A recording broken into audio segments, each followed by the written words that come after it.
Welcome to Asians Represent. We are doing something new. This is the first episode back from our break where we've had more than one guest. We are talking about something very complicated today. This is an episode that we've kind of been talking about doing for a while. And I think now is the right time to have the first of a multiple episode series on honor. And, we talk a lot about honor and why, depictions of honor and the associations in games like D&D, because I know, Steve, you're going to want to talk about this, with like Asian honor, I say that with air quotes, can be problematic.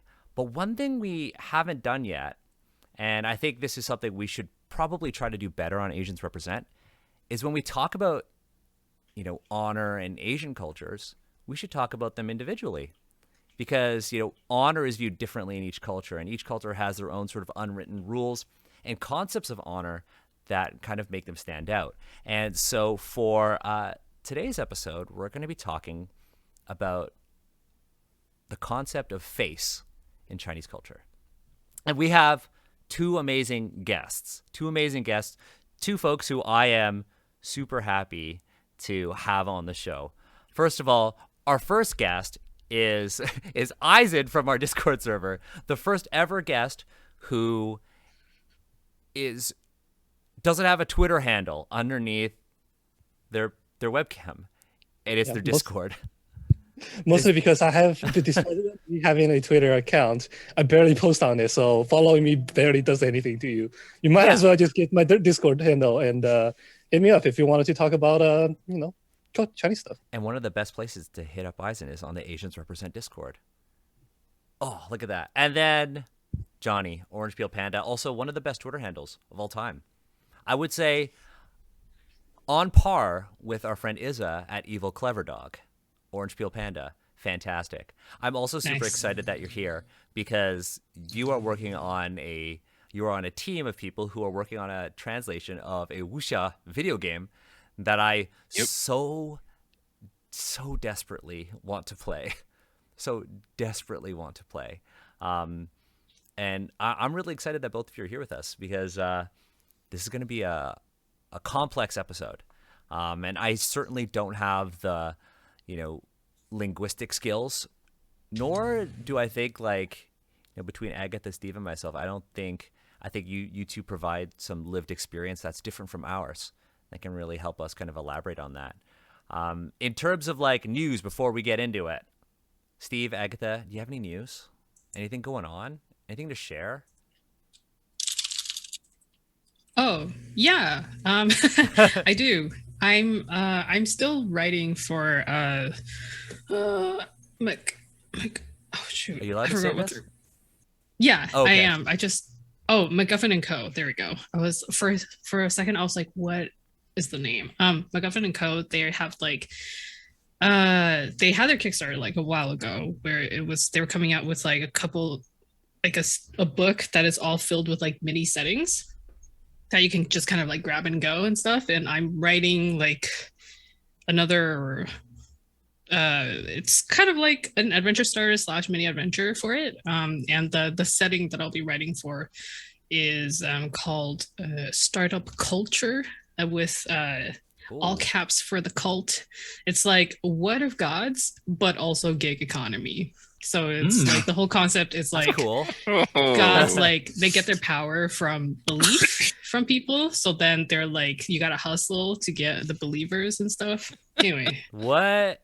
It's very tongue-in-cheek. It's actually very clever in a way where that's almost a little depressing. I was reading and I was this hurts me. Yes, but no. Yeah. That's really cool. But yeah, so I'm gonna be writing. I'm still writing for it. Also, that's the thing. Very relevant to conversations about face and respect and reputation. Steve, anything you got? Yeah, I'm gonna share that I just finished recording with a friend of the podcast, Peter, who's also one of our mods in the Discord, on the podcast Just Roll With It, where we played. This is my first time ever playing it. Played Firebrands because I'm on a big old mech shtick here, and I gotta say that game is spicy. That game's great. Like Isn't Firebrand so good? So like we had good fade to blacks and everything. They had tons of fun. But like there were times where like we finished a scene and I'm like, hey y'all, I'm sweating bullets. Like I'm just schwitzing. This was too hot. Can we take 5 minutes? And it was truly wonderful. And I had a great time. So that's probably going to get released at the end of the month. Just roll with it. Yeah, we'll link that, Steve. If you put the just roll with it stuff. Yeah, once it gets released, I'm sure Peter just send it to me, and then I'll put it on all of our stuff. Peter is awesome. I have one piece of news. Avatar Legends is on Kickstarter, and it has made, I think it's over 3.5 million Canadian dollars. I don't know about US. I haven't checked, but it was real close to 3 million USD. I think this is the biggest Kickstarter that I've ever been a part of. It's pretty cool. And that said, we're actually going to have a special episode of Asians Represent next Friday. That's right. We're going to have 3 Fridays in a row this month because we're going to get the entire Asian design team of Avatar Legends on the show. And we're going to talk about Avatar and, the challenges of writing for like a pseudo Asian property created by white people. It's going to be interesting. I'm super hyped. So we're going to do that next Friday. I'm really excited because I think it's cool that, Avatar is a thing, but I think it's even cooler. I think the coolest part is that I get to work with some really incredible people, and learn a lot from them. It's been a really interesting process. So if you're interested in, the Avatar stuff, or you're just interested in learning about, how game design projects work on a larger scale, tune in next Friday or on YouTube. It's going to be awesome. We already have some folks who submitted questions on Patreon, and through our Patreon Discord section for that episode and this one. So I'm super hyped. That said, let's talk a little bit about our guests. Eisen and Johnny. Before we get into it, is there anything that you want to plug? Anything you got going on? I mean, Johnny, I'll say talk about the game you're working on a translation for. Mostly, I say that selfishly because I'm hoping that you'll be like, it's ready tomorrow, and then it'll be like, podcast over, pre-download, bye. So that game is in early access still. They've planned, I think, the dev team has told us there's going to be 3 years of content. 2 years already out. The first year is largely already translated. So if you want to play until the end of the first year, you can. And then the second year, probably near the second half is when the translation team hasn't gotten to it. And probably some of the side quests, it's just going to read machine translate.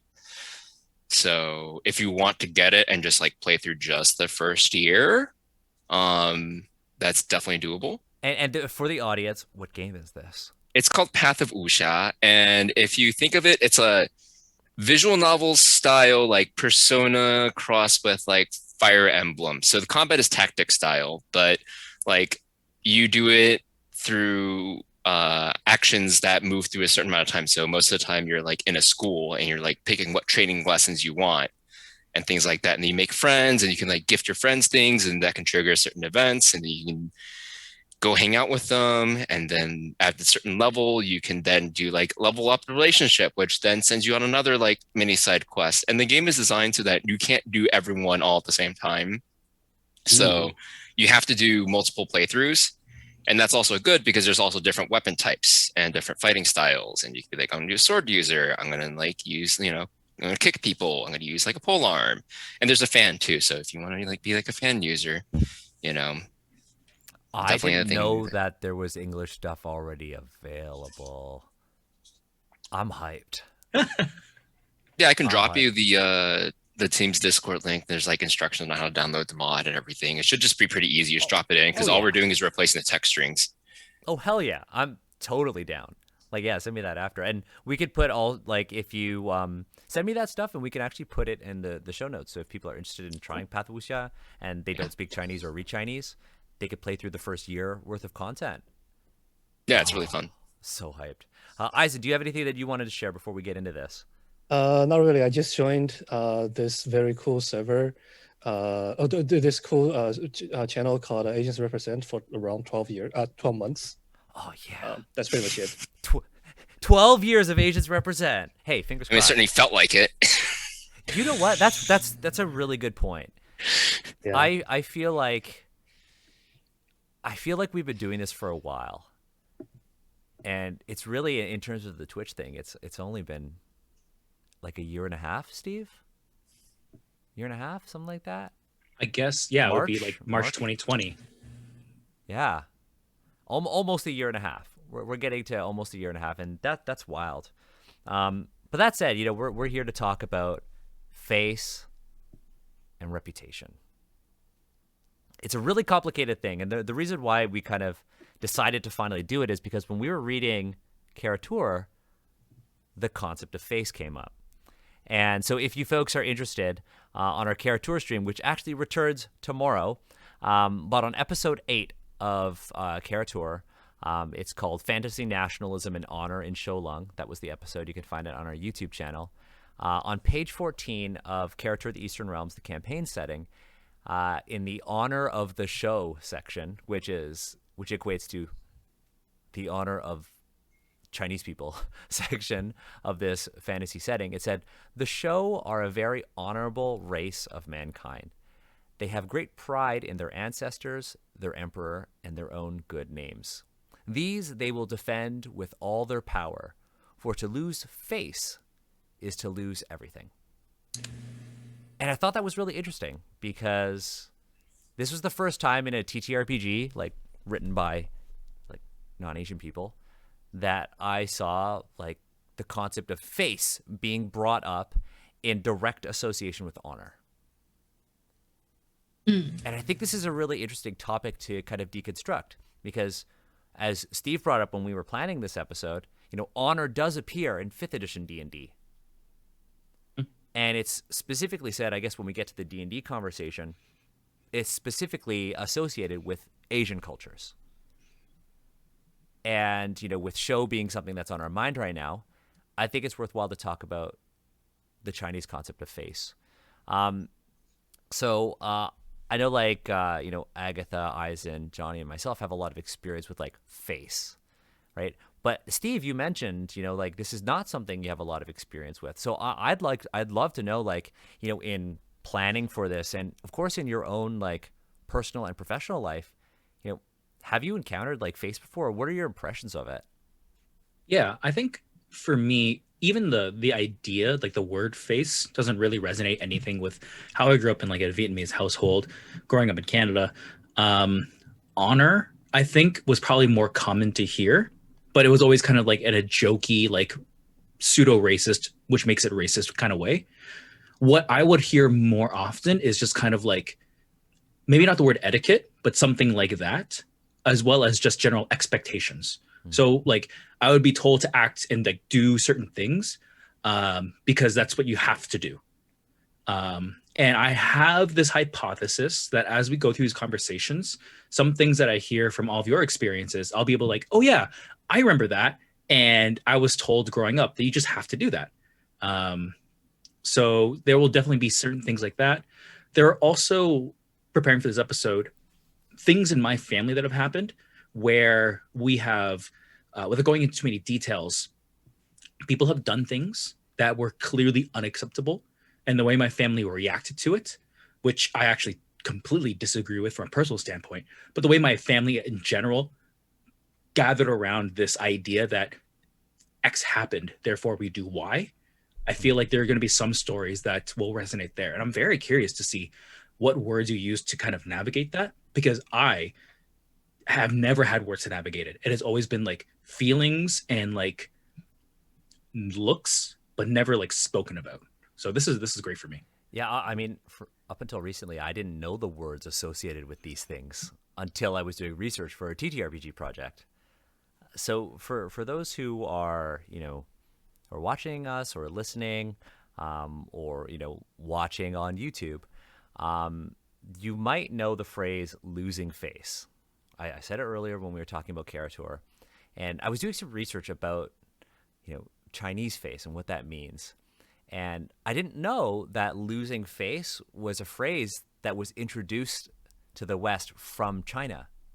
And I didn't know that it had its roots in, American missionaries. And the first time, like, the idea of face was basically brought to Western attention was in 1894 in this book, controversial from certain perspectives, called literally a book called Chinese Characteristics. And Chinese Chinese Characteristics was actually written by a missionary named Arthur Henderson Smith, who lived in China for 54 years. He lived in China for 54 years. Almost his entire life was spent in China as part of the American Board of Commissioners for Foreign Missions. And he wrote a book basically describing Chinese culture. And for anyone who knows Chinese history, the end of the 19th century and the beginning of the 20th century was revolutionary. I say that literally. I didn't even mean, no pun intended. It was literally revolutionary. And at the time, there was a lot of controversy with how from Asian people on how they were portrayed. Some folks were like, this is very accurate. And some folks were like, this undermines the national identity of China. And it was a very controversial book. But in it, he talks about this concept of Mianzi, or face. And the world was basically like, whoa, Chinese people treat each other and themselves very differently. And so in it, he basically outlined face as this like thing that Chinese people have. And it is kind of like a reflection, a positive reflection of yourself. It's like your social status, your power, and your reputation. It's like a really interesting concept that a lot of people have taken into TTRPGs, and almost exclusively like Western TTRPGs, and have just called honor. And as you dig deeper and deeper into this concept of face, you learn that it's really so much more. And what I'd love to do is kind of start with like our guests who like do translation work and, kind of you see firsthand the challenges of this. When it comes to something like face and it comes to this like idea of honor, how do you basically, is it possible to even reduce something like face in your own personal experience or professional experience? Is it possible to reduce the nuances of it into something like reputation or like respect? What do you think? It's a tough question, and I extend this to you too, Agatha and Steve, if you have like an idea. But it's a tough question. I'm curious, Johnny, how would you define it? Like if someone was like, I don't know what Mianzi is. So I mentioned this to you like earlier. It's like it's the last egg of Confucianism that was laid, right? A concept in Confucianism is li, or ritual, right? Something that you're supposed to do, right? Like Steve had mentioned before, like, you don't know why you do it. You were just told to do it. And that is part of the social structure.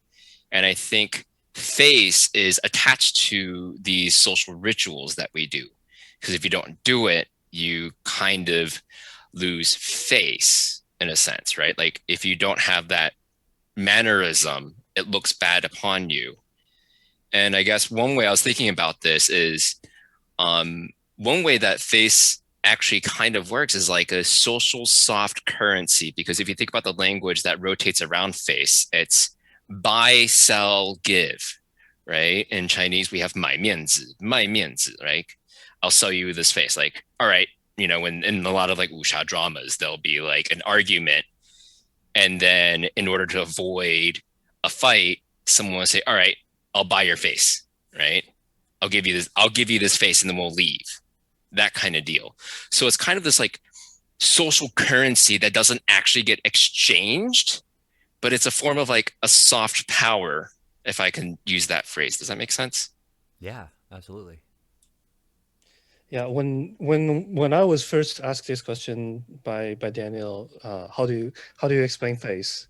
If you can extract face into one word or one expression, my first instinct was actually just say PR, but then because face is because what a lot of having a lot of face is is actually having a positive PR a lot of time. And then I realized a lot of time it's actually more than that. So boiling it down to PR, it doesn't work either, because as Johnny just mentioned, face can be verbally traded. It's not a currency. It's not something you hold, and it's not something that you can look up how much face I have. It's this high, but no, it's basically something nebulous that is attached to you. You wouldn't when you lose face. One potential negative repercussion would be you lose out on reputation, but it's not. One, it might not hit you immediately, and two, it might not spread too widely. But on the other hand, everybody still avoids doing that because, circling back to what Johnny said, Confucianism is really heavy on the rituals that we perform every single day.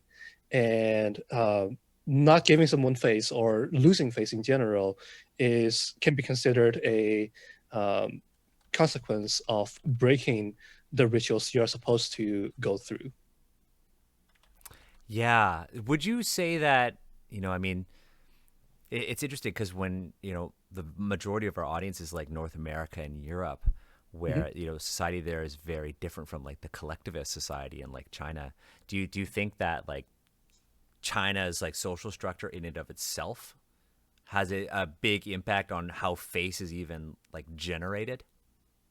Yeah, the way that I think about face is I remember talking about this whole thing actually with Lowell Francis, who wrote Hearts of Wooing when it was still kind of like in like the playtesting developmental stage, and then being like I used the word reputation, and then I really like the idea of social currency or soft currency. I feel like the concept of face is that it's always in flux, like and this kind of ties into Eisen, what you said about how you can't really measure it, or it's not tangible.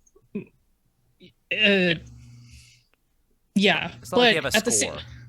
So a lot of times like situations would arise where it's like it feels very precarious, where you can either gain more or you can lose some, right? It's never like I am at like a state of like Mianzi. That's not a thing. Yeah. Like it's always an exchange. So I feel like it's basically like a way that people conceptualize reputation and power and obligation, but it's all covered under this kind of this phrase. So, can I interject with like two example situations that I think people can relate to? So like the first one, like you have relatives come over, right? You're in your room, you're doing your own thing. What's the first thing your parents tell you to do? Go outside and say hi, right? Yeah. That is like part of the ritual, which is showing your face to someone else, right? And if you don't do it, your parents are probably going to feel like they lost face because you didn't do the thing you were supposed to do. Yeah, right? and they didn't. Damn. Another example like is you're like not disciplined, right? enough. So like it looks they're not bad, good enough at disciplining you, right? So and like the what was the Confucian phrase? 子不教，父之过, like if the son makes a mistake, it reflects badly on the father or whatever, right? So that's one example that I think a lot of us can relate to. Another form of this that I can take in a social or business setting is if someone invites you to a work event or to a work party, right? We have this phrase in Mandarin that's like, gift me your face or show me your face. So if you don't do it, that person might remember that you didn't show your face to the party that he invited you to.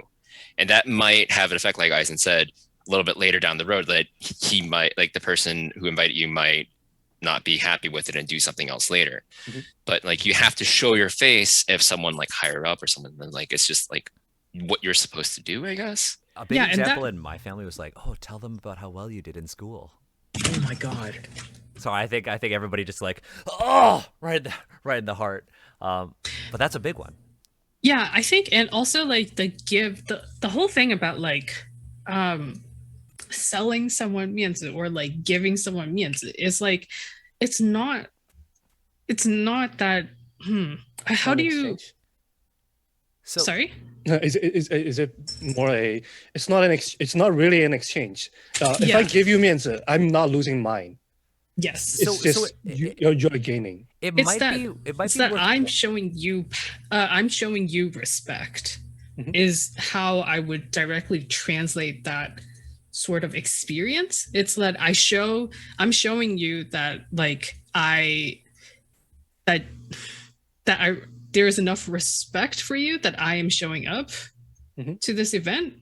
What do you think, Johnny? You look thoughtful. I think that I think it depends on how it's used, right? Like you can say, okay, I'll give you this face, but if you give it like reluctantly, right, that might Then it's not like you owe be me. right. Yeah, that's like, okay, I'll do you this favor. So Yeah.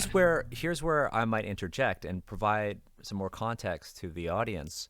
So when I was preparing for this and doing some research, um, I learned of two other concepts that are associated with Mianzi, and the first one is guanxi, and it is a term that it basically refers to like relationships that are rooted in like kind of like unwritten reciprocity and trust and equity, and that's kind of this thing that we're talking about. And guanxi is basically maintained through something called renqing, which is like favor exchanges. So it's like being like, oh, I'll help you out, but you're never gonna ask for anything back, right? It's like, oh, I'll help you out. Oh, do you need money? Right? Or, oh, I'll pay the bill. That's a really common one that people understand. Like, oh, I'll pay the bill. And so what you do is you literally cultivate informal indebtedness and obligation. And it's basically this triad of like face, guanxi, and then renqing is kind of like the thing that connects all of them together. And it makes everything so complicated. Like I have an example of all of this. So when I was in grad school and working in China as an archaeologist, I would say that like 80% of my time in China was not spent doing anything remotely academic. And I would say that, and this is my awake time, not even my sleeping time. I would say that the most of the time I was in China, I was there to make connections, to do this sort of renqing and get these sort of these guanxi relationships. I was there eating dinner with politicians, spending time with people, speaking at universities to audiences that had no idea what I was saying in English, right? But just being there, right? And garnering my reputation. And I have a really key example of this. And we were in this small town in Zhejiang province. I don't even remember what it was called, but we were sitting at a table with the mayor of this small town, and we had already received permission from like the government of Zhejiang to dig all in all of these small towns, but we still had to eat dinner with this mayor, and it was at this restaurant, and we had the entire second floor of this restaurant. I remember it so vividly because my back was to the window. I was sweating buckets, and the mayor was sitting across from me. And they bring in this dish, and I was looking at it, and I was like, I don't know what the fuck this is. Like, I just couldn't tell what it was. And one of my colleagues, who's Thai, was sitting next to me, and our one colleague, her name is Panyan. So if you know the name from Dungeons and Asians, Panyan was sitting next to me, and they brought it in, and it was clearly some sort of meat dish, and it had like lots of chilies and garlic, and I was like, damn, that smells good. So I grabbed a big piece of it. My colleague next to me was like, oh, that's definitely chicken gizzard. Mm-hmm. And I'm like, the pieces of meat are like this big. They're like fits in the palm of my hand. Mm-hmm. Like, what kind of chicken are you talking about? I'm like, I'm pretty sure this is a chicken gizzard. And I'm like, I don't know what this is, but I just grabbed a really big piece. And the two other white professors, my two supervisors, Dave and Gary, were on like either side. And they kind of look at me, and I'm talking to our colleague Joe, and I'm just like, yo, that's not chicken. And they're both like, what's going on? So I turned to Panyan, and I was like, Panyan goes by her English name, Irene. And I was like, yo, Irene, what is this? And Irene's just like really, she's a tiny woman from Shanghai, and she's like, she covers her mouth and she's like really embarrassed. And I'm like, what did I just? And she turns and she's like, Daniel, it's ox penis. Yeah. And I'm like, oh, okay. And so I turn to Joe and I'm like, definitely not chicken gizzard. And I look across from me, and their mayor is just like, big old thumbs up at me. Nice. And I'm like, yeah. This is the moment where I can gain face. And I eat it. Yeah, And it you tasted do. great. It was great. Texture was a little different, but I ate it. And in that moment, I gained the respect of that mayor. And my supervisor told me afterwards, he was like, Daniel, when you ate that penis, you saved our reputation in this town. Yeah. And I was like, I'm a hero. Sure. And I gained face that day. And it was this, this informal sort of scenario of sharing a meal and respecting this person, where our entire team was able to collectively gain face. Amusingly, I think the person who gained the most face was the mayor. Oh, Yes. 100%. Oh yeah. So, Oh yeah. Yeah. Because I we're think- foreigners who have come and shared a meal with them, and we're bringing prestige because Zhejiang officials are traveling with us to this small town. I think the big thing is you ate something that was probably a famous dish of Yes. theirs that they prepped specially for you. And if you didn't eat it, or like most people didn't eat it, the mayor would have lost face. Right. Yeah. So they're both happy about that exchange. Yeah. So I do want to clarify that in this situation, it's not you that gained. Well, I guess you probably did. Well, here's like the thing. I gained he face. respects you. I gained face with my colleagues too, who are like, "Damn, Daniel, that guy eats anything," which is true. Yeah. This But scenario, maybe your team, I don't know if your team necessarily did, but you definitely, you gave them. But as a representative, but here's the thing: as a representative of this team, I feel like our team like informally got face. I got tons of face because I was then given permission to come back to China on my own without the rest of the team to represent them and do work. Oh. Yeah, and right. this is that makes sense. and this is the thing that is I think that a lot of people always want to emphasize, people who are trying to explain this to a Western audience or reader, listener, is that all of this idea of like quote unquote honor, the whole like Mianzi system, it has tangible repercussions, either positive or negative. So it's like, it's not just like, oh, like in the character where it's like, oh, we're very honorable race and we're very proud of what this or that. It's and that's why we like care about like acting a certain way or making sure that certain dues are made, but or are met. It's because these things will affect our lives and the lives of our relatives, of our friends, of our colleagues, and like our own careers, perhaps. Like that's why people really care about it. And everyone is buying into the system, so you have to do it too. I mean, to more or lesser extents. There are, of course, exceptions. I just realized one thing that makes it complicated with when it comes to Mianzi is that it's a lot more long term. You don't really benefit from gaining face in short term. Usually the benefit or the negatives that you meet when you lose when you gain or lose face tends to be trickled down throughout your future. It's affecting future perception rather than it does affect immediate perception of you, but it's more about molding future perception of you. And not even like you per se, but like people who are close to you or that you represent. Yeah. To Daniel's story, right? Yeah. Yeah. This is like blowing my mind because these stories really connect with things I've seen. We as like Asian represent that story, Daniel, that you told. We actually told almost the exact same story in Dungeons and Asians, where I don't even remember, but when we were playing food. Not the spicy food. Actually, with the episode with Ken and the Empress. Oh yeah. Do you remember how one of the chancellors, minister, ordered a very specific dish that was very hard to come by, and then didn't finish it and just threw it away. Yes. Oh yeah. Yes. Right? That was a good episode. That was a very, and I realize now that all of us, when that happened, we were all like, hold your brain, like that's like a wild thing.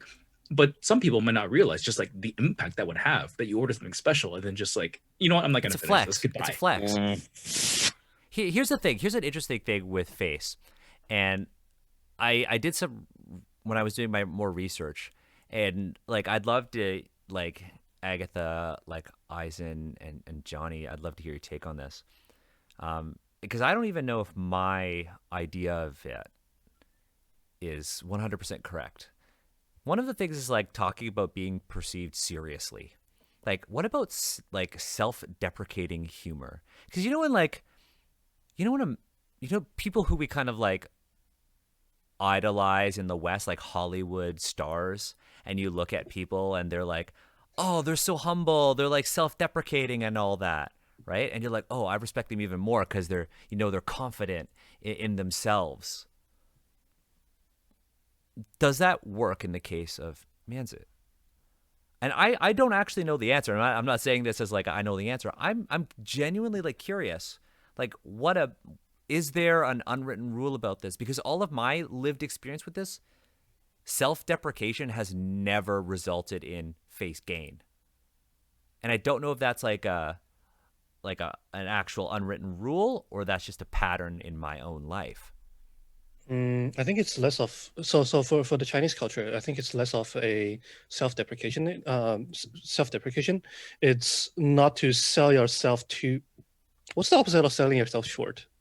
Sell yourself short too long. Sell To yourself. boast about yourself too much. Boasting. No, One not to second. boast about- Yeah, for sure. Not being boastful. The correct, basically, outwardly, you basically self-assess, or you declare yourself to be roughly 80% of, or not a solid number. You basically declare yourself to be slightly under of your whole capability, right? Say, Yeah. So that's like basically saying like that's giving myself face loss as a joke. Mm. I wouldn't Well, even. I guess like the actual I wanna say that's almost like ramification is not that you would deflection. lose it, because everyone does that. So no Yeah. one would actually think of it as you losing face if you say that. I want to say we just default to deflection of the compliment. Yes. That's the default defense against. If I were to call it like a defense, or the default response is that you're expected to not accept a compliment in some way, shape, or form. I don't. It's like you don't want to accept the compliment, but you want the compliment to actually have been said. Yes. And I feel like this is definitely tracing its roots back to like the whole like Confucianism, where it's like the idea of like qian, like that kind of qian, which is like being humble. That's very important in terms of like, I mean, there are some people who do not subscribe to that, but like it is still a general societal thing. Like I remember, now I can also have an anecdote, which is like, the more like, because I immigrated with my mom and my sister when I was in grade 4. And first of all, it was super weird for me at first when people would just say, like, when I tell someone like, oh, you're so good at drawing, they'll be like, yeah, I am. And I'd be like, wow, that's really rude. But okay. I mean, I wouldn't say that, but I would think that. Oh yeah. You're not supposed to do that. Like, yeah, people just accept compliments. And then I was like, that's so weird. And then I became that person after years of like growing up in Canada. Oh my gosh. And I remember like whenever I went back to Taiwan, specifically to visit my relatives with my family. And then it's like one of my cousins is around my age. So then we hang out a lot. And then I would be, I would just be like, wow, you're so good at this or that. She was actually very good at drawing. And then she would always like deflect. And then like in a way that I was like, why are you why can't you just accept a compliment? Like I felt frustrated. And then I think I talked to my sister about it. And then we were like, oh yeah, it's the cultural difference. And then we were also like came to the conclusion that we don't know how to do that. And then it became a thing where every time I was like talking to my relatives, I was always like really nervous because I was scared that I was going to do something or say something wrong. And I don't exactly know what the rules are anymore because I haven't been like in that kind of system for so long that I'm always like, oh, they're saying they're offering to buy me something. Should I say yes or should I say no? Is saying yes rude or is saying no rude? And then it's always like, and it gets worse the older you get because you're supposed to know that already. But I still don't know. So I think this is like kind of straying from the like, should you be self-deprecating? But I think that deflection thing is definitely a part of the culture. Well, there's a really good example of that in that movie Crazy Rich Asians, because Crazy Rich Asians is all about face. Because he would, when they're flying over to Singapore, and he's like, yeah, I guess my parents are well off. Right, like exactly. Being super humble, but then when they get there, there's the whole the mahjong thing, and like much of that plot is about face. Sorry, Steve, you were also going to say something. No, I'm just nodding along. All this is like super resonating. We could do an entire episode on Crazy Rich Asians and just like the subtle things that happen there. I especially love every interaction that the main character, her and her mother have, where the mother is like, you absolutely must bring this red dress and you have to wear it when you like show up to the family's house. And she's like, it's an ugly dress and I don't want to wear it. And she's like, no, you have to wear it. And then of course they show up, and having been like in such a different hierarchy of social status, she wears this ugly dress and her best friend is like, you absolutely should not have worn this dress. Like, this is really embarrassing. Yeah, it's for you. So, okay, so we've talked about like gaining face, okay, kind of like an example of gaining face, but what about losing face? Or the negative, like Agatha, you said, the detrimental side of trying to keep or maintain face, right? Have you ever had like a family sort of interaction? I've had two really dramatic ones, both with the same family member, but I'll save mine until after one of you goes. If you've got one. So I'll share a story because I want to share it to like help figure out how close I am to like how close my understanding of face is to all of yours, having not really having many Chinese roots, mostly Southeast Asian and Vietnamese roots. A couple of years back, my grandmother became very ill, and her illness progressed, and she passed away. So we had, of course, the funerals, and we were going with all the rituals and whatnot. One family decided that they would not attend certain rituals, like funeral rites and whatnot, because they had midterms or exams. So they just, didn't respond to anything and then didn't show up. And I'm not part of like the decision making. I'm not one of the elders in the family. But all of a sudden, they don't show up to any other dinners. They're never invited to like other things, and I don't see them at weddings. And I think the connection there, to me, is absolutely like a consequence, a long-term consequence of this one decision. That ostracization. Yep. Yeah. Basically, if the logic works the same in this family, in your family as it is in mine, deciding to not show up to an elder's funeral would definitely be a case of that person not giving face to the family that's directly related to the elder, and then as a result, they would, again, as I was previously saying, long-term repercussions of being ostracized by said family, or even extended family from said family, because of either ties to the family, wanting to, well, the ties to extended families wanting to give face to said family who got offended, or other through other reasons. Yeah, that definitely lines up. I have an aunt. It's my dad's younger sister, and I can think of three things that she's done that I can vividly remember and associate with face. One of them, I was really young, and I will never forget this because it freaked me out.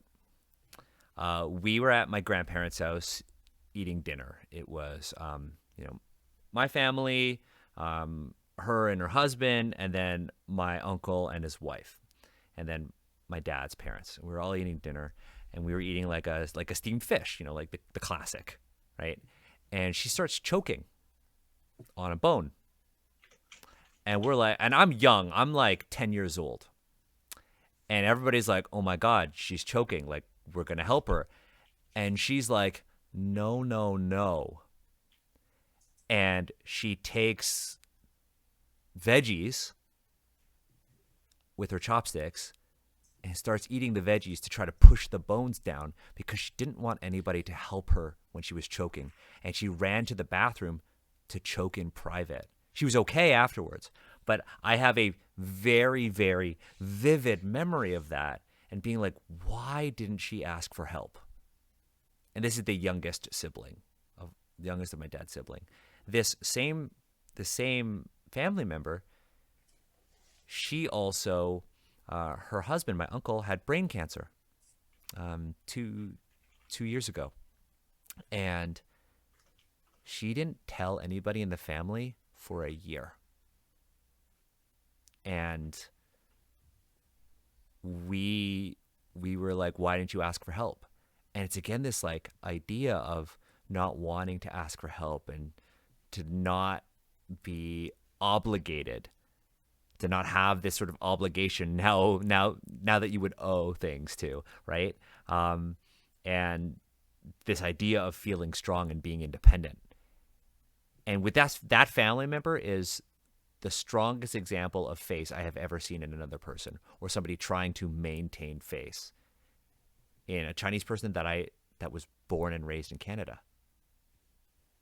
Yeah, and like in English, you would say like, "Oh, that person is very proud," Yeah, right? Like super they're proud. very like users could say like prideful, and like in Mandarin, you could say like 好面子, and that's the thing that people would just use to describe certain people, that they care a lot more about other people's perception of them and like maintaining their like having a lot of good 面子. It's really weird to say these Now that I things, think like, about it, the language around is really weird, right? You Yeah. have like love Good. face, and then you have the people who have like a thin face, and then the thick face people. Well, what does it mean when you Yeah. have a thin face?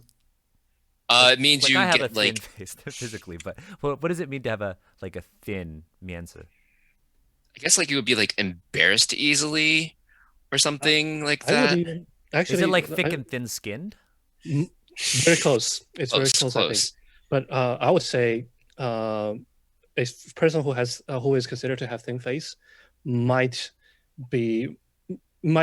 perceive themselves losing face easier than average. Yeah. And a person with a thick face will oftentimes do things that other people who have thin face won't do, like ask for favors. Like straight up someone asking for a favor, you could say someone, oh, you got a thick face, huh?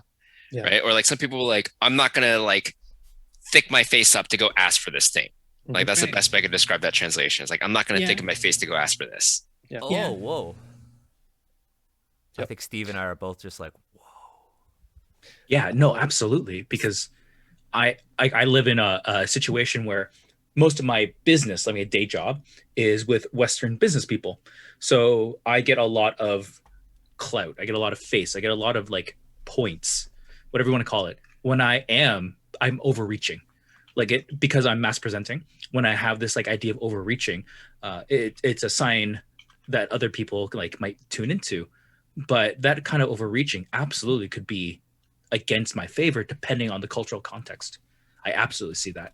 Like, for example, I would never pay the bill if like my uncle took him out for dinner. Like that is horrendous. I would never try to take the bill from like someone who's older than me. But in Western culture, I 100% take the bill because it's a power play. Because in Western society, I have all these business people, and I've done this before actually, where I'm like, excuse me, I'm going to go use the restroom washroom.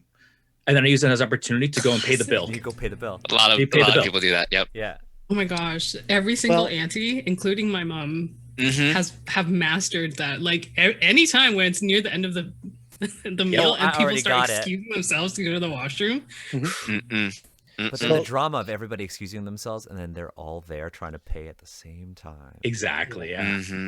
So, I mean, it is still a power play, even in Chinese culture, right? So, because of the fact that it was a power play, doing it, doing it, what's it called again?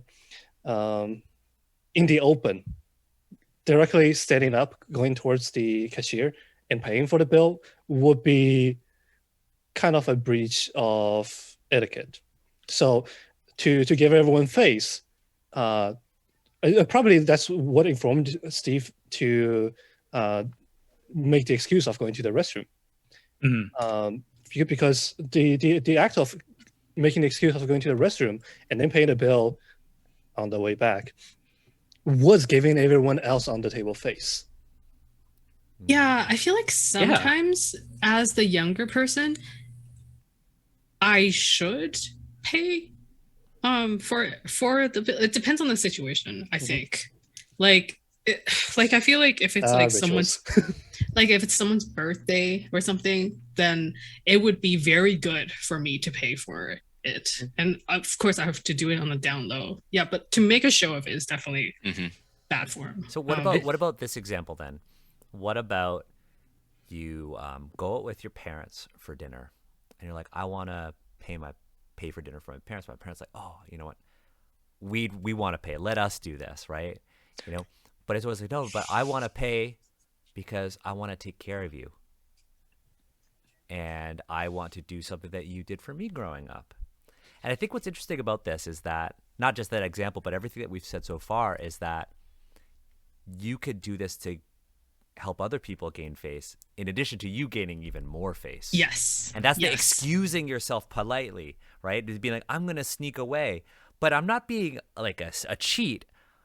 I'm just not calling you out for not paying. I'm going to go do it. And so I want to basically tie this into TTRPGs, right? Because, you know, things we're talking... Oh, go ahead, Agatha. Sorry, I thought Johnny had like one point. Oh, I wanted to say something about the taking your parents out thing. So the one way I always win that one is I tell them, if you don't let me pay, that means I'm not taking care of you, and therefore I am an unfilial son. Do you want me to be a non-filial son? I will take care of you. Can't make me be a non-filial son. That's so good. Right, so like, I go straight Confucianism back at them. It's like, take that. And I feel like it makes them happy though. So that's the only time I fight for the bill with someone older than me. If it's my aunt, nope. I'll fight with my parents. My aunts, my uncles, nope. I fought too early. Whenever I offered to pay the bill, and my parents were like, "Yeah, we got this," and I just fold and you got this. So does Eisen have thin face then? Yeah, I tend to have thin face. I also fold very early with my parents, or I just fold. I fold in general. Like I just feel like it feels so weird to like, even though I understand it conceptually, but like to actually do it feels really difficult for me to like kind of like fight and jostle for something. Oh yeah. I mean, there's the concept and there's the execution, and I fail at the execution part. I mean, if you go and you look up like Chinese face on like Google, the vast majority of the easily accessible articles are going to be about business and conducting business in China. Right. Yeah. And talking just like guanxi is always used too in business. Yeah, exactly. Like what you said, Steve. So one thing that I wanna kind of tie this back into is the idea of TTRPGs, right? So on our Discord, Epic Impulse said, would a broad concept such as face have to be individually defined mechanically for certain types of characters? So I think we could potentially situate this within the context of D&D, right? So would a rogue have different face parameters than, say, a paladin or a cleric and their connection to their temple, or a monk, or like a barbarian, or all of these sort of different professions and classes? Or would face be tied to the background that you have? Oh, I have the soldier background in 5th edition D&D, so I have, a badge indicating my rank. Like, what would you do if you were to try to, if possible, mechanize this? Because, Steve, I don't know if you want to bring this up, because I know that you had it saved, the honor rules in 5e D&D. The honor rules, and I unfortunately don't have them in front of me, but the honor rules are actually in the Dungeon Master's Guide. and they're an optional rule, and they explicitly say this is for societies that are, what was it, that are Asian themed societies. Yeah, if it helps, I can read out the quote here. I happen to have it in front of me. Not like I've been reading it a lot this week. If you in D&D, the Dungeon Master's Guide, it says the following: honor score. If your campaign involves cultures where a rigid code of honor is part of daily life, consider using the honor score as a means of measuring a character's devotion to that code. This ability fits well in a setting inspired by Asian cultures, such as Karator. The honor ability is also useful in any campaign that revolves around orders of knights.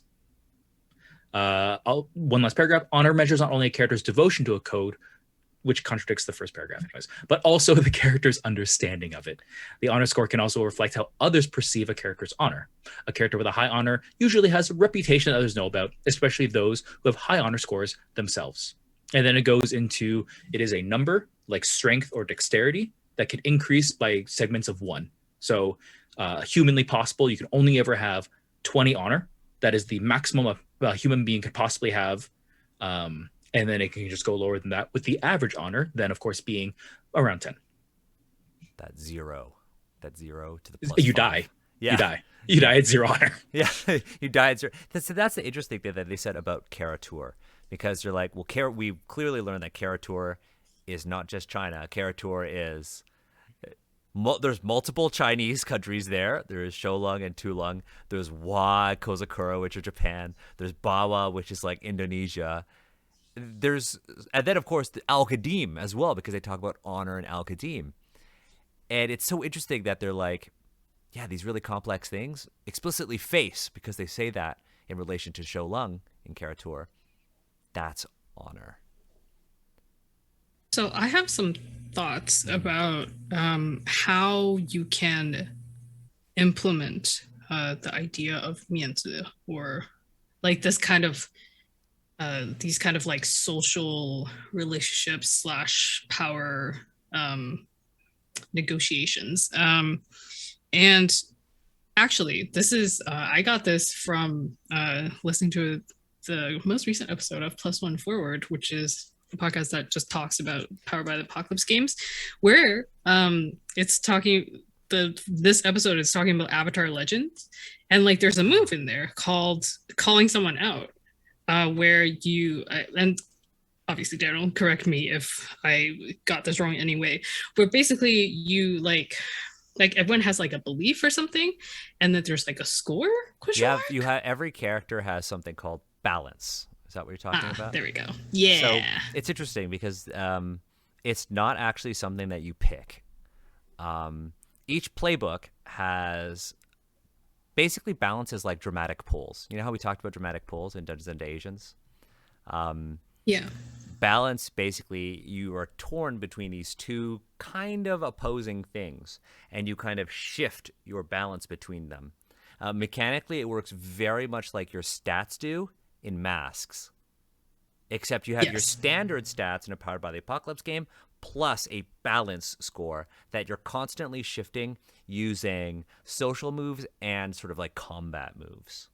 Yeah, so it's like you can like call out someone to be like, but don't you believe in this? And then your role to like convince them to do it, or to like get them to do it, I guess, is you use their stat, whichever one that you're calling out to roll, to like kind of like peer pressure them, right? Yeah. And I feel like that in my mind fits very well with this idea of like Mianzi, like you have to maintain it, like this is supposed to be one of the things that is like important. I would disagree. Not in that. I think your interpretation of that in Avatar is solid. I would disagree that I think it's a good example of how to do Mianzi. Because one thing it doesn't take into account, and this is a question that I want to extend to everyone, is if you were to have Mianzi in a game, would it be something that you would highly mechanize, or would it be something that would be more informally arbitrated by the group? So I compare two things, right? The example that you have, Agatha, and then the idea of in Masks. What's it called, Agatha? In Masks? The influence mechanic. Yeah, influence in Masks, right? So one thing that I think is really cool about influence in Masks is that when we were playing Masks for our mini series for on Asians Represent, it feels like so long ago. We had cards, and you would actually be collecting them and aggrandizing influence over others. So on one end, I would say I think Avatar is really neat, but the one thing that it doesn't do, based on what we've talked about with guanxi and renqing and Mianzi, is that everything about face is highly contextual, right? Yes, Yeah. which is why I think it should be like, it can't be just, in my mind, it can't be just one thing. And also in my mind, I never really think about it as in like, how do we add that onto D&D? I'm thinking about, how do I have a game set in this like very like Chinese world, and then within that then you have the system, because like also this kind of like the whole Mianzi is a system, it's a social system. So then I think like, so there's the Mianzi, and then also the influence as like I think I would integrate both of them, because I think one thing that really compelled me with the culling someone out move is that if they don't do it, then they get a condition. And that's very much in my mind correlating with like losing face. Like you're supposed to be like this kind of person, but you're just like not doing it. Like you're supposed to believe in, I don't know. Piety. Might as well. Yeah. And so I feel like that really fits to me. Like, because like that's also a way that people like pressure other people to do things in like, that I've seen, right? It's like, well, oh, like you're this kind of person, so like I need to get your help in doing this. For example, like, oh, like you're so good at studies, like why don't you tutor my kid? And then you're kind of like you kind of can't say no in a way, or like depending on the context. Like some of it is that you sometimes get pressured into doing things that you don't want to because of a Mianzi thing. And that's why I think this is a really good way to mechanize it, because I think the application of Mianzi would manifest in different ways. And then this is a really good way to like get people to care about it the same way that people who are in this culture also care a lot about it. So, and sorry. No, go ahead. Sorry. I wanted to counter about the like, what if we just do it as this kind of like informal relationship type thing? And that's actually a thing that I kept trying to do whenever I ran Hearts of Wulin, which again, I love that game. In terms of the way that it does like the whole melodrama and like those kind of story threads, it does it very well. But at the same time, like when I run for tables of people who are not familiar with the genre, or are just like not like, or are not from that kind of background, or are familiar with that background, it always gets really weird, because like people just like don't care about like the kind of like they don't care about Mianzi, and like they don't care about like, it's very much like, you know, like individualist society. So like, oh yeah, like you can think badly of me, but what do I care? Like it's who I am that is more important, which is like, and it's very hard to like get, I think, the essence of like, in this case, like wuxia stories without having that like really vital cultural element. But I had no way of enforcing it in a way that would be relevant, because there were no mechanics around that, right? So I feel like that thing, informal structure, only works if everyone at the table understands it. And right. I think like writing a game, you just like saying like, oh, we're going to assume knowledge and mastery of a genre is, I think, not the way to write games, which is why, again, like Powered by the Apocalypse games, like Masks, this kind of influence mechanic is like getting you in the headspace of like young adults who like really care about and are molded by each other's opinions of them, right? And it's like, you can say like, oh yeah, like you're young adults and you care about each other, but that's not the same as like, oh, I lost my influence on this person because they took it away from me at the end of the session, right? Like it's and then like now when I'm rolling moves to like affect them, I don't get that +1. You know, like I think mechanics really inform the way that players view the game, and they view their relationships if the mechanics are social. So I completely agree with you. I'm gonna add one thing, and I want to bring up something that I know Steve has a lot of experience with. It's L5R, Steve. Yeah, I have a little bit of experience. You have a little bit of experience, like 40 hours or something. Yeah, something like that. Something yeah, like who's that, counting? right? Who's counting though, right? I know, right? Okay, so you mentioned like the mechanics. You make a really, really good point, and honestly, like I agree with you, Agatha. One thing that I wanted to add is that in the world of Avatar, have we all watched Avatar or no, Agatha hasn't. Eisen, yeah. Okay, I've Steve, watched like 2 episodes. Okay, so in the world of Avatar, there are multiple cultures and different nations, and in Avatar Legends, they talk about different time periods, right? The 3 distinct time periods, right?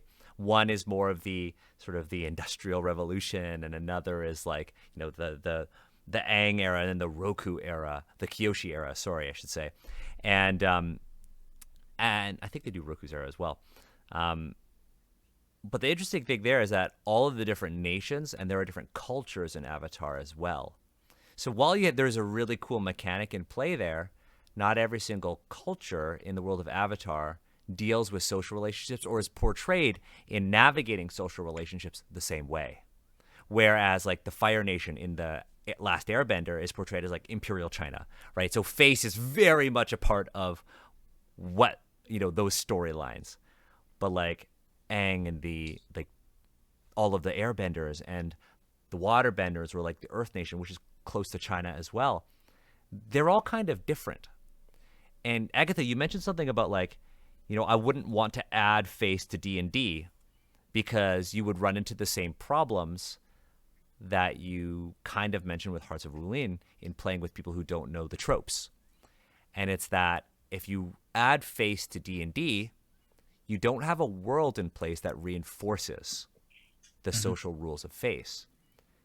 But L5R is a good example. I'm not saying it's a good game, but I'm saying L5R is a really good example of how they built in social rules and then reinforce that with the lore of the game. And I think that's where it succeeds in what it's trying to do. But it does have like that honor, and I think it had like glory and a couple of other things. But they're reinforced by how the characters play out and how things are written. And so if you were to do face, would you then just make an entire setting? Yeah. Because Hearts of Wulin doesn't really have a setting. It's kind of like a book on how to replicate the genre, right? Oh, no. I think I would still do like I don't need there to be actual, but this is also like from like we're coming from very different perspectives again. Like I'm coming from like indie, I guess indie gaming also has settings. It can, but like I think it's totally possible to include that mechanic into, for example, like Hearts of Wulin. It just wasn't a part of like the core thing. That, and also it's not my game. So right, like, but if I wanted to write a game that was like Usha, then I would also include that. And I think it is possible because like the setting is already in like this kind of like fantasy Usha world in China, right? So like there is like the cultural majority you would expect is Chinese. So therefore it's acceptable to have this. And then if you have people from other backgrounds, like in the story, they still have to kind of play to the cultural majority. And that's just how it is with cultures in general and societies. So I think it's totally doable. I don't think it needs to be specific. Like I don't need to write out like specific, like, oh, this is specifically set in this land of like, and I come up with a name for it. I don't think that's necessary. I think you can do that if you're like writing like a Blades in like Forge in the Dark game, and that they usually have like names, like proper nouns and stuff and maps. That's doable, but I don't think that's necessary. I just think everyone needs to be on the same page in terms of the context. Yeah. We had like 2 I won't say they're questions, or more comments from our patrons on Discord. Kara mentioned the whole thing like, what is face? But, it's a familiar concept. I'll like kind of paraphrase what Kara said. It's a familiar concept to people. And Kara mentioned that it's weird that in games they kind of treat it as something exotic, right? And then Sailor Palavin also mentioned like, the idea of making it unusual again is strange, right? The idea of having social relationships and having to mediate them. It's strange to make honor or face in many cases this like unique thing to Asia. Yeah. People already navigate their own social negotiations without defining it as face, right?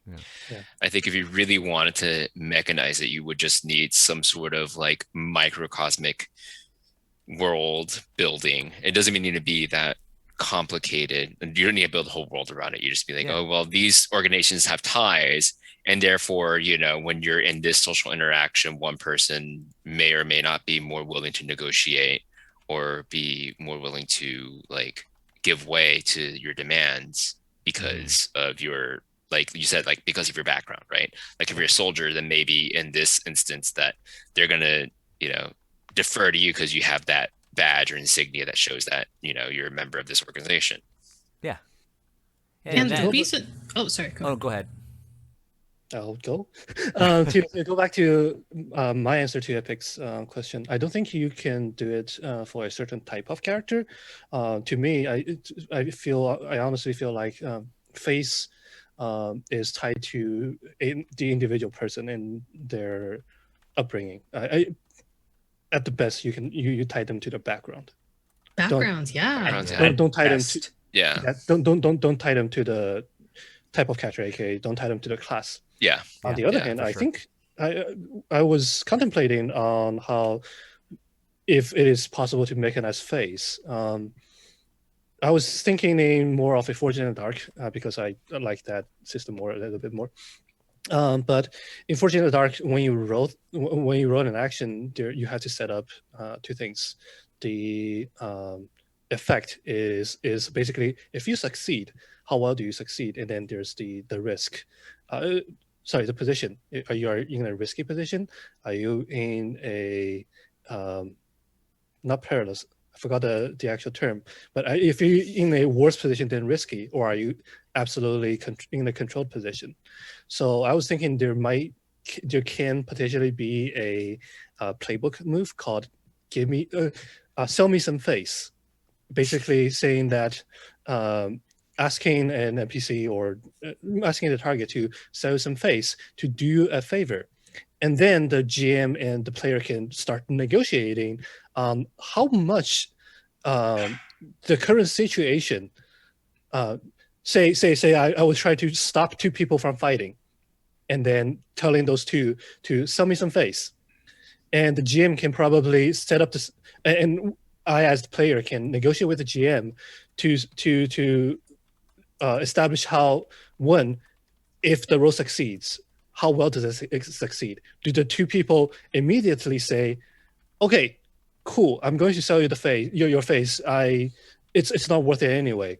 Or if you critically succeed, it would be, oh right, we're idiots, I'm sorry. Or if you fail, then you're going to be ignored.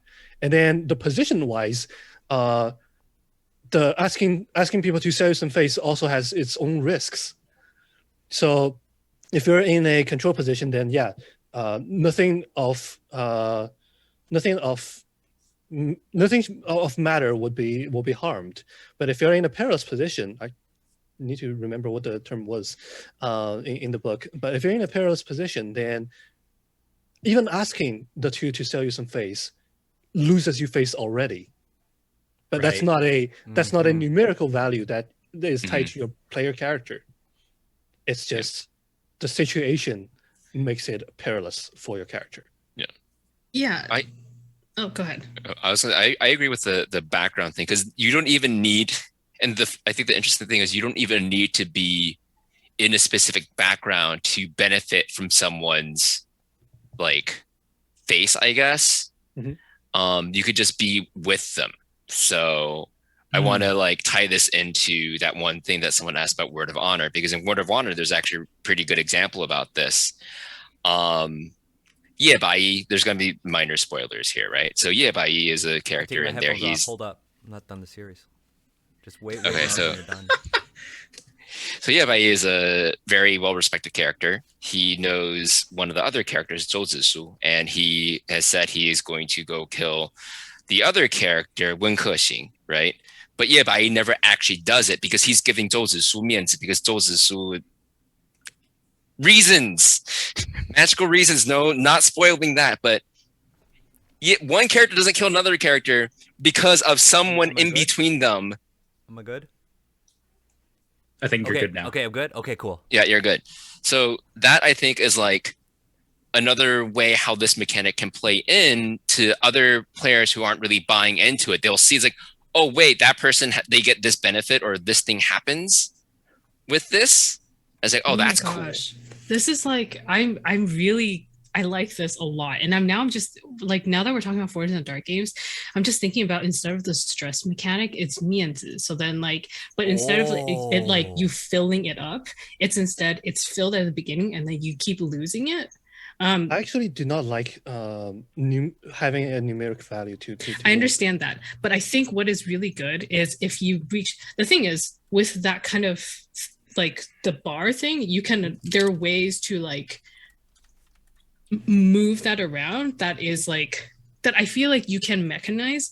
And so it's not necessarily that it's just the numbers. And also like when you lose all the way, so instead of the trauma, like with the stress bar, it's like you get like a bad reputation with the specific descriptor on it. Mm-hmm. Like you're the kind of person who's untrustworthy, or like sorry.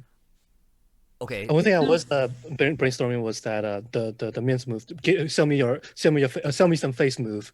I was actually thinking of wagering your stress bar. Still in Forged in the Dark, as in if you do succeed, you de-stress a little bit, like you ooh yeah. Or if you fail, you gain 2 stress. Yeah. How I would tie it to a numerical value. So, but if you were to just call that mianzi, I mean, no, I understand like you're kind of like, I think I also respect that like design idea to be like, I don't want to make it into a number, which makes sense because in essence, it's not tangible and nobody thinks about it that way. But I do think that if it's in a game, and a game has a lot of numbers, that's fair. Like mechanically it ends up having a similar effect in my mind. I mean, I'm not playtesting, I'm just brainstorming. There's also like pluses and negatives too, right? Like you might, like your mianzi might actually be good for some organizations and might be really bad for some organizations. Yeah. Oh, that's Take, for example, that's why mechanizing it is difficult though. Yeah. Like as the answer is, it depends. So what if always got depends. No, I want to hear Steve. Sorry. So I've been mulling on it. I've been thinking. I've been like really like crunching. You've been seeing my face like scrunch up. So here's my micro RPG pitch. So So as far as mechanizing goes, I think in D&D, don't mechanize it. I think it's a fool's errand. I truly do think it is. Agreed. I think tying it to background, you're getting closer, but you miss the nuance of like your background within the context of a specific scene is what matters. So if you're like, oh, if you're a sailor, here are the things you need to know about face. There's more to that. It depends on who you're meeting, who's with you, who you represent, who you don't represent, who you hate, things like that. So here's my micro RPG. It's called Can We Just Eat Already? What you do is you have a big old whiteboard, and we are players. So it's GM-less. We all sit down. The goal is we need to eat a meal together. And what we do is every single person who describes something, any player can interrupt with like, wait a minute, I heard about this before. And then they can take a Post-it note and put it on the whiteboard and describe another story where someone did something and either they gained face or didn't gain face. And they talk about those repercussions. And the idea is at the end of the game, you have a whiteboard that is full of these like sticky notes that all talk about all these various stories of things that happened or maybe things that could have happened. And the goal is, can we just detangle ourselves from these enough that we can finally just sit down and have a meal together? And I like that for me, because personally, I find the idea of face to be both beautiful, complex, and also very simple in that you just kind of do what other people did and you should be fine. And I feel like it touches all of those in a way that doesn't put numbers on it. put numbers against it in a way that like feels cheapened, but also allows you to have the nuance to tell stories and to dive into your personal experience as much as you can. Or if you don't have personal experiences with it, you absolutely can like see the stories that other people are telling and say, you know what, I'm going to take a dive into it. I'm going to tell a different story and see if it kind of like matches up. And because it's a fantasy game that doesn't have any bearing whatsoever on like what kind of meal, what kind of players you are, it has no assumptions as to what the fantasy is, that it's valid. And then other players who are like, I've never heard that story before, they now need to marry that up with whatever concepts they have of face. And that's going to spiral out and create this big web, this tree of stories, all blocking you from having something to eat. That's really cool. Steve, you need to put this on itch.io. Yeah, just write it up. See, here, so I want There we go. I want to build on top of the things all of y'all have said. So in terms of like the D&D background thing, I think that's the really, if you wanted to do it, the only place where you can put them. One thing I think about with Pathfinder 2nd edition, have any of you read it or played it? So I'm aware, yeah. They put they put role play cues in it for the classes, and they kind of tell you what you can do. What you could do on the backgrounds is the backgrounds themselves are like, there isn't really too much there. But imagine in the 5th edition Player's Handbook, if each background was an entire page. And not only could you put bonds, flaws, personality traits, all that stuff, but you could put ways in which you can gain face, situations in which you can, like, things that are advantageous for you, things that you want to do, things that you want to look out for, or things that may cause you to lose face as a sailor, as a soldier, things like that. Could be a really interesting way to kind of make the backgrounds more interesting, because a lot of people go like, I, for one, do this, is like, I'll pick a background because I want the particular feature. I want the particular ability that you get with it. And then you're basically, that's it. That's kind of the extent to which you engage with your background. So it might be cool to, add literal prompts that are purely role-playing prompts on how to play as a soldier. So then now that you have these things, hey, I'm a soldier, but I've also got, my class is that I'm a rogue. So how do these things kind of clash, right? Could be really cool. I was going to make a Word of Honor reference, but I'm not going to. I took all 7 nails, but I did it over a long period. Sorry. Anyways, we should watch Word of Honor in the server. I think that'd be fun watching that. Yeah. Episode. I wanted to add. Oh, sorry. Oh no. I was just gonna add one other thing. Another potential sort of like game that might involve face is the dim sum LARP, and it's all about taking face away from people. Oh yeah, I'm thinking about it now. Yeah, it's about insulting people, and that in itself is taking away face from people very subtly. But anyways, Yeah, Agatha, what were you gonna say? I kind of wanted to go back to what I was trying to say. I have now clarified my thoughts in a way that I think makes more sense. The reason why I was saying that I wouldn't do it for D&D is not actually because it's mechanically impossible, but it's because the cultural expectation of going to play a D&D game is that you are going to play like it's your own power fantasy generally. Like, I mean, yes, you're in a party together, but it's all about like my story as like I'm a hero.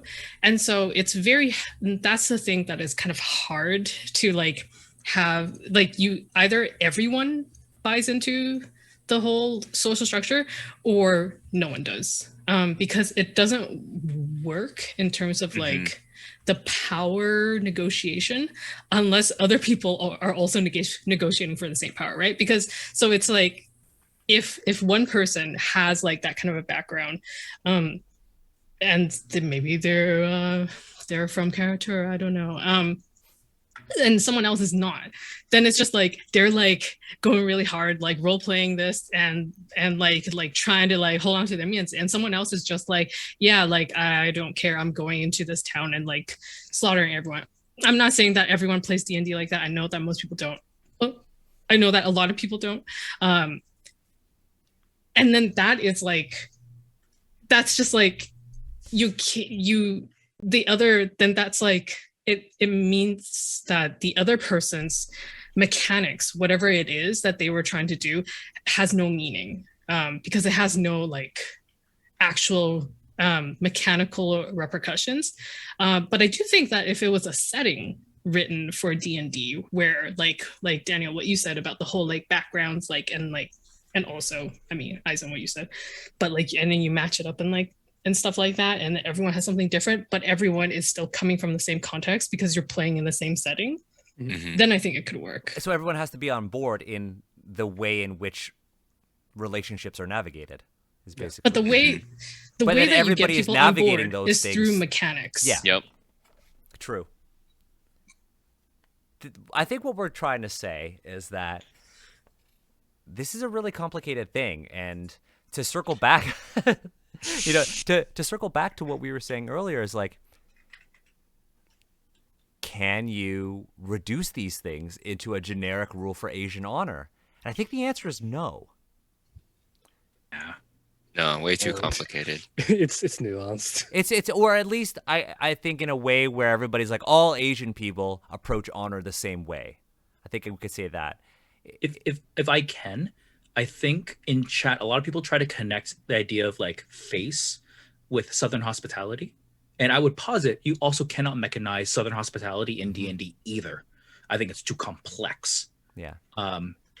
I think you can get close. I think you can start introducing certain mechanics and whatnot to like allude to it. But at the end of the day, you're gonna create something that is not super like accurate. But what we need to account for here is also the intersection of racism and privilege and all that good stuff that we love talking about. Because it's one thing to talk about Southern hospitality if you are telling white stories, and it's a different thing if you're talking about face and you're telling Asian stories. But It's you also a even say- different thing if you're talking about Southern hospitality and you're talking about Black stories, right? Like, That's a very, very good point. It's incredibly important as well. Yeah. But you also say Asian stories, but because we're talking about face from a Chinese viewpoint, yeah. Chinese people, that's also different, right? Because social relationships in, like, I already know that we've got an episode on Japan lined up, because a lot of RPGs say honor and Bushido, completely different, right? And we're gonna talk about this whole Bushido thing. Like, it's, if you want to join us, Eisen, you're more than welcome to join us. Haven't really played the L5R enough to tell. But we're already gonna do an episode on honor in Japan, and these ideas of honor, these artificial ideas of honor like Bushido, and the implications of our perceptions of how social relationships are mediated there. We've also got one set up on like South Asia as well, but there's also a lot of nuance in there because there are multiple countries and different religions and things like that too. yeah, the South Asian one. I'm Actually, hyped. I'm going to talk to you about that after. Do you have people I who you someone want in to bring mind. on? Yeah, I have someone in mind. Good. Done. Because I have one person we could bring. Yeah. So I think that this is why we need to have these long form and nuanced discussions about this very culturally specific incarnation of how social relationships are mediated. Because we could do a whole episode on Southern hospitality. We could do a whole episode on Mianzi. Whatever we want to say in Japan, because I don't want to say Bushido, because everybody's going to be like, Daniel said all Japanese people practice Bushido. Like, that's not what I'm saying.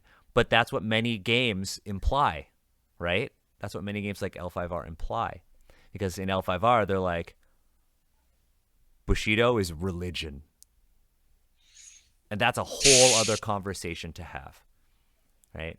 And, like, speaking of conversations, like, even though our episode is wrapping up, that doesn't mean that the conversation about Mianzi and honor and how Asian cultures are portrayed in TTRPGs has to end, right? I encourage you to join us on Discord, and the best place to kind of join in the conversation is on Patreon.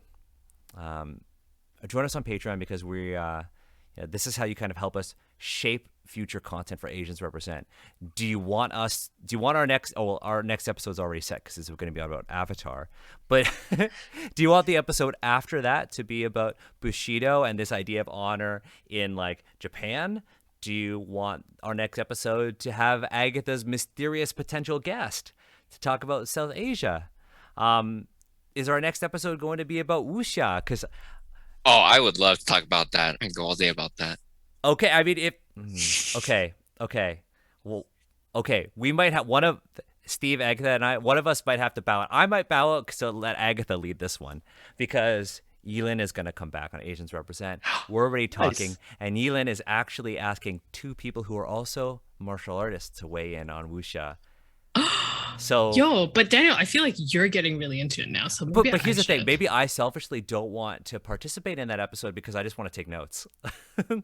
Maybe I just want to take notes. Sure. But also I think like Agatha, that's your jam. You crushed the last wuxia episode we did. So I think it's only right for you to crush the next one. So that said, folks on Patreon can help us decide what our next episode is going to be. Our patrons were the ones who decided that Mianzi was going to be this episode. We are also 7 patrons away of our most dangerous show ever. Bubble Truly Tea Book deadly. Club. Truly deadly. Bubble Tea Book Club. 7 patrons away. Once we hit 50 patrons of any tier, we will be able to do Bubble Tea Book Club, a show where we buy an indie TTRPG, drink bubble tea, or if you're on the West Coast, boba, or whatever you want to say. But we also know what boba means because Agatha taught us what that implies. You did? Yeah, of course Agatha taught us. Steve and I were like, what? That's what it means? Every time I meet someone who like I can actually have a conversation with and isn't just like a very distant acquaintance, and they say the word boba, I'm like, I feel the urge rise in me to explain it to them. I And love then what look it means. at their Okay, expression. so Agatha, since nobody else here, maybe some people who are watching this or listening don't know what boba means. Do you want to just? Oh my gosh, no! I want Johnny. I want Johnny, you to you do had it. that reaction. So Johnny, do you want to?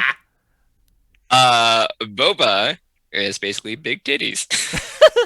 Yeah. Rumor has it that some vendor in Taiwan was a really big fan of a adult film actress, Amy Yip or something. Oh wait, really? And yeah, Yo, this is you even look it up. deeper than Yeah, the lore. Look it for up. me. Look it up on Wikipedia. It's actually like been documented. Like he was a big fan of her and decided to brand his bubble Steve's tea already as pulling it up. boba. So that's where it came from. Damn. But that's it. We are 7 patrons away from having Bubble Tea Book Club as a reality, where our most dangerous show yet, where we drink bubble tea, buy an indie TTRPG, sit down with an artist and a designer or a writer, and we compliment the fuck out of another Asian person's work. That's what our show is going to be about. Once a If month. we survive. If we survive, If we'll have Steve if Steve survives, we'll have. I'll even make the overlay. Thanks, team. I'll make the border around Steve's webcam like red, and I'll put like a Steve watch or something like that. We'll make shirts and everything. That's where the budget is. That's where the budget's. budget's. A small print run. We're gonna pay. Well, we also need to get a logo and everything like that. So really excited. 7 patrons away. It doesn't matter what tier, as long as we hit 50 patrons total, Bubble Tea Book Club becomes a thing. When we hit, Agatha and I are talking about potentially changing it, but it's either going to be 100 patrons or 150 patrons. We'll do an entire wuxia series called Dungeons and Asians: Revenge of the Mountain Orchid. Agatha, I already wrote the setting. I'm so hyped. That said, we have some patrons to thank. I have. Yeah, she's really mad. She's super mad. Oh, Marla's really mad. I have to squeeze in. Yeah, Sarah's going to squeeze in. But I want to thank our Guardians of the Realm, our Guardian patrons, Brooke Bright, Pixel Grotto, Daisy May, thank you. And then our most honorable patrons. Marla is right here. Marla, right this way. There's Marla. Oh, Marla, I love you so much. She does not love me. I'm losing face with Marla right now. But thank you. She gives you 0 face. She gives me Marla's zero not giving face. you face at all. Hey, Marla. But thank you to our most honorable patrons, Ryan the Wizard Hall, Metal Weave Games, love you, Andreas, Valorous Games, love you, Liana, can't wait to do Caricature tomorrow, Dungeon Glitch / Matt, and I'm supposed to say this, the most honorable, 2 times, the most honorable Epic Impulse. Thank you so much for your patronage. It means a lot. It helps us make Asians Represent a reality, and we are so happy to be back. Eisen, Johnny, thank you for joining us. Excited to let's have you back. Let's do this again. Let's do this Yeah. again. having me. for sure. It was fun. Let's Thank talk. you. Let's talk. We'll figure out a topic. We'll get you into our podcast guest section of the Discord so we can all coordinate and do some cool shit.